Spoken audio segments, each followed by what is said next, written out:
disobedience. One time I went on outreach to Australia, and we were going to have an evening meeting, and I was hungry, and that there was some candies in the meeting hall. I usually don't eat candies because it often happens that because of candies stuck in my teeth, my the feel the feeling of my tooth often comes out. So I don't eat candies very often to avoid this. But at that time in Australia, I was so hungry that I found myself eating candies, and as I expected, partly, the feeling of my tooth came out. So, and I was shocked, but I gave thanks to God that the feeling of my tooth came out. I thanked the Lord for that. I prayed to God. Thank you, God, for what happened. But Satan spoke to me. What's good about giving thanks to God for the feeling of your tooth coming out? What would come out? What good would come out of this?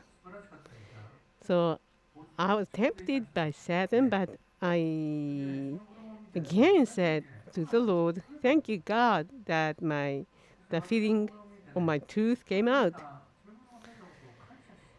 And this incident was posted on the blog of the outreach team for the church's website with a picture. And one Christian in the Czech Republic, he checked our blog, and he saw me giving thanks to God for the feeling of my tooth coming out.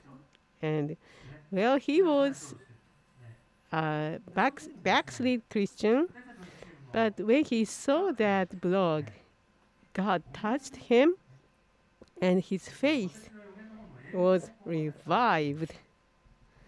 And he was so moved to think that it's so wonderful to give thanks to God for such a small thing. His faith was revived. And in several a little time later, I had a chance to see this Christian guy together with his pastor in the Czech Republic when we went outreach on the team to the Czech Republic. And we greeted him, and his pastor told me that this is the man who restored his faith because of your blog, because of this incident of the feeling of your tooth coming out. And we greeted each other, and then Pastor Sakaki, who was with me, gave an English version of my book on prophecy. And she told the pastor, "Here it is. This is a gift from Japan." I really didn't like it because, it was kind of too pushy, giving a book to him as a gift. That means that we were going to force him to read this book. And the pastor looked at the English version of the book on prophecy, and he received it, and he gave it to this man who had his faith restored. And he told him, "You read this."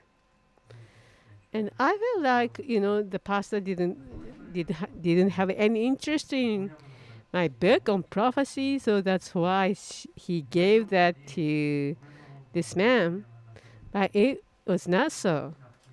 This man who was touched by my blog, he is a professional translator between the Czech language and English.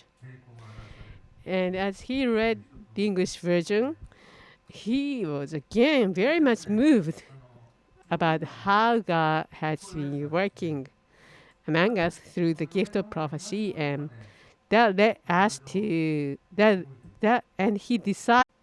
And now this month we are going to publish the German version of this book on prophecy. When we think that God speaks to us something, we need to weigh or discern, because sometimes God really speaks to you, but other times you just think in your mind. And on another time, it might be Satan that's speaking to you, and on another occasion, you just think you hear something because of your mental disease. So you need to weigh, you need to discern.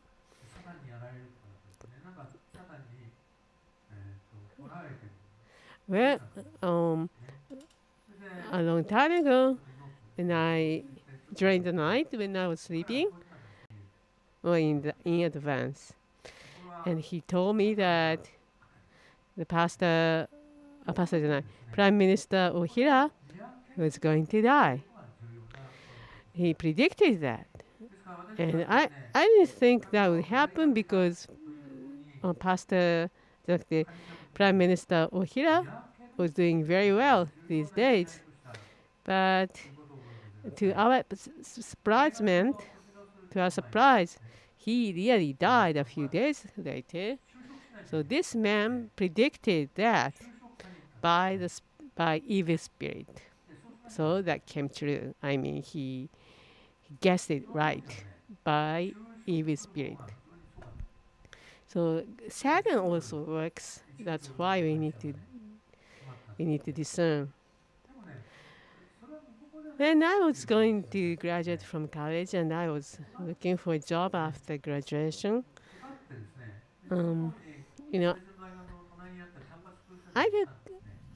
I tried to enter some companies, and I had interviews and so forth, and I got passed in one company, but I didn't feel that it was God's will for me, so I declined it, and I was wondering what to do after graduation, and I happened to see one staffer of Campus Crusade that I had activities with during my college days. I happened to see him on my way to the Department of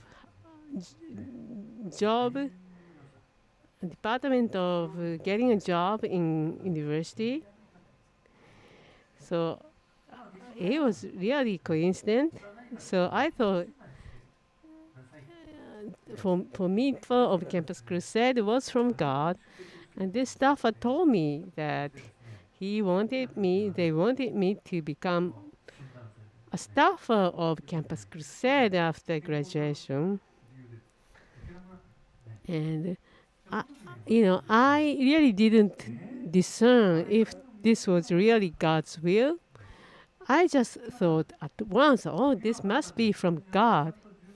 And I said, okay, I'll become staffer.